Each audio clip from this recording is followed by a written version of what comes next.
Hi friends, అందరూ ఎలా ఉన్నారు? ఈ రోజు మనం ఒక మామూలు సినిమా గురించి కాదు, ఫుల్ రచ్చ రచ్చ చేసే ఒక క్రేజీ కామెడీ సినిమా గురించి మాట్లాడుకుందాం. పేరు ది పెట్ డిటెక్టివ్. ఈ సినిమా ఇప్పుడు జీ5లో తెలుగులో కూడా చూడొచ్చు. ఈ సినిమా మొత్తం గోల, నవ్వు, గందరగోళంతో నిండి ఉంటుంది. ఒక్క మాటలో చెప్పాలంటే మనల్ని నవ్వించడానికి దర్శకుడు ప్రాణేష్ విజయం గారు చాలా పెద్ద ప్లాన్ వేశారు. అది ఎంతవరకు వర్కౌట్ అయిందో, ఈ సినిమా ఎందుకు చూడాలి, ఎందుకు కన్ఫ్యూజ్ అవుతాం అనే విషయాలు డీటెయిల్డ్గా చూద్దాం. సాధారణంగా కామెడీ సినిమాలు సింపుల్గా ఉంటాయి, కానీ ఈ సినిమా కథ కొంచెం అడ్డదిడ్డంగా మొదలవుతుంది. కథ మొదలవగానే మనం మెక్సికోకు వెళ్తాం.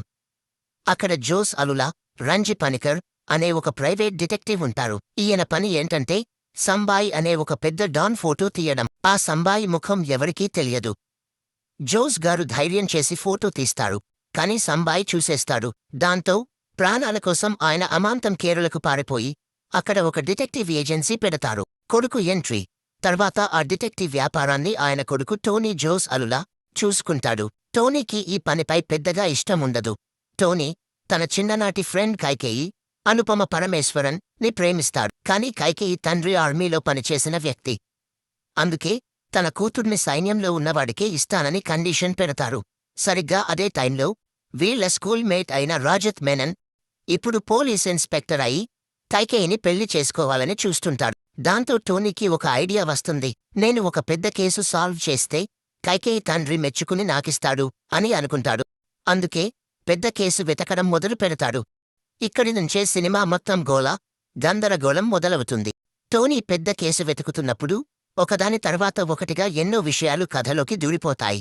మొదటగా కందన్ అనే ఒక చిన్న కుక్కపిల్ల షీసు మిస్ అవుతుంది. టోనీ దాన్ని కనిపెడతాడు. అందుకే అతనికి పెట్ డిటెక్టివ్ అనే పేరు వస్తుంది.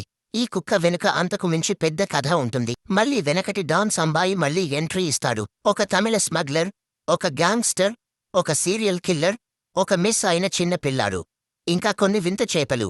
ఇవన్నీ ఒకదానితో ఒకటి కలిసిపోతాయి. కథలు, మనుషులు, సమస్యలు, ట్విస్టులు చాలా ఎక్కువ అయిపోతాయి. ఒక క్యారెక్టర్ను మనం అర్థం చేసుకునేలోపే 5 కొత్తవాళ్లు స్క్రీన్ పైకి వచ్చేస్తారు. అందుకే కొద్దిసేపటికి అసలు ఏం జరుగుతోంది అని మనకు కొంచెం కన్ఫ్యూజన్ వస్తుంది. కానీ ఈ సినిమాలో కుక్కను వెతికినా కథ మొత్తం మానవ సంబంధాల గొడవల మీదే ఉంటుంది. ఈ సినిమాలోని నటులందరూ చాలా బాగా చేశారు. అందుకే ఇంత గందరగోళం ఉన్నా మనం సినిమాను చూడగలుగుతాం. Hero acting. టోనీ పాత్ర చాలా బాగా నవ్వించారు. కామెడీ, యాక్షన్ రెండింటినీ చాలా ఈజీగా చేశారు. ఈయనే ఈ సినిమాకు నిర్మాత కూడా. హీరోయిన్ అనుపమ పరమేశ్వరన్ గారు చాలా అందంగా కనిపించారు. కాని కథలో పెద్దగా నిర్ణయాలు తీసుకునే పాత్ర ఆమెది కాదు. కొన్ని చోట్ల వచ్చే చిన్న చిన్న పంచ్ డైలాగులు బాగా నవ్విస్తాయి. Making, camera work, action scenes చాలా బాగున్నాయి. అందుకే చూసేటప్పుడు మనకు బోర్ కొట్టదు. ఈ సినిమా చివరి భాగం, క్లైమాక్స్, మనకు ఒకప్పటి పాత కామెడీ సినిమాలు గుర్తొచ్చేలా చేస్తుంది. ఆ సినిమాల్లో కథలోని గొడవలు అన్ని ముగింపులో ఒకేసారి కలిసిపోతాయి కదా. ఈ సినిమా కూడా అంతే. చాలా మందిని, చాలా గొడవలను ఒకేసారి చూపించడం వల్ల కథ కొంచెం తొందరగా నడిచినట్లు, అసంపూర్తిగా అనిపిస్తుంది. ఏదేమైనా ది పెట్ డిటెక్టివ్ అనేది ఒక సరదా సినిమా. మీరు కథలో లాజిక్ గురించి ఎక్కువ ఆలోచించకుండా నవ్వుకోవడం ఒక్కటే మీ లక్ష్యం అయితే ఈ సినిమాను తప్పకుండా చూడొచ్చు. ఎందుకంటే ఇంత గోల ఉన్నా కూడా దర్శకుడు సినిమాపై పట్టు కోల్పోకుండా తీశారు. ఈ వీకెండ్లో జీ5లో చూసి నవ్వుకోండి. మళ్ళీ కలుద్దాం. బై.